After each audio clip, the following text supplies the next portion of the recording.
Mən sizə deyim ki, bilirsiniz, bu xuruc fikri İslam firqələri, hətta mövcud olan firqələrin içində çoxsunda var. Bəli.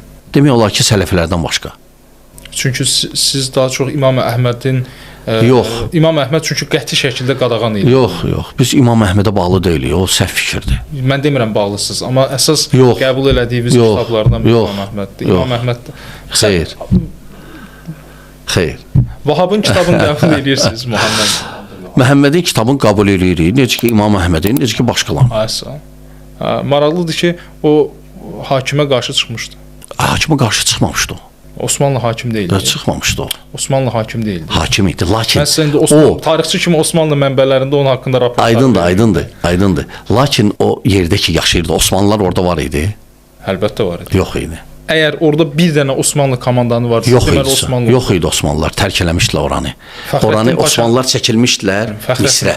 Misrin sərhədlərində dayanmışdılar. Nə üçün? Qan tökdü. Osmanlılar orada əşraf deyilən bir tayfa var, əşraflara. Onlara həvalə eləmişdilər ki, Məkkədə ziyarətə gələnlərə baxın və salam. Hakimiyyət yox idi. Orada necə idi vəziyyət ona görə? Orada qəbilələr var idi. Hərəsinin öz hakimi var idi.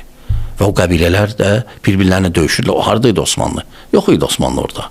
O qəbilələrdən biri də döyüşməyinin səbəbi də məhz orada çox, yəni mən burada o söhbəti açsam gərək səhərə qədər danışaq. Çünki mənim əlimdə o qədər, yəni bilirsiniz, əlinizdə Təşkilat-ı Mahsusanın istihbarat raportları var. Bilirsiniz, əlinizdə çox yox, mən razıyam. Yəni orada ingilislər var idi. Aydındır, əlinizdə Vahabla anlaşmışdı. Aydındır. Əlinizdə yox, bilirsiniz, o fətva verdi. Bilirsiniz, əlinizdə çox şey ola bilər, amma düzgündür yoxsa yox. Mən dövlətin sənədinə daha çox etibar edirəm. Dövlətin, nə bilim, dövlət, mən Qurana, bir də Peyğəmbərimizə idi. Yaxşı, qaydaq onda əsas məsələyə. Yaxşı, siz bugün Azərbaycanda hiss edirsinizmi ki... Lakin sözünüzü kəsirəm, əgər Əbdülvahab hakimə qarşı olsaydı, biz onu da qəbul etməzdik.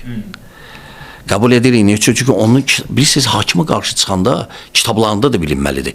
Onun kitablarında yoxdur, əksinə o fikirlərin əleyhinədir və o türk sultanlardan yazanda onları hakim kimi qəbul edirdi.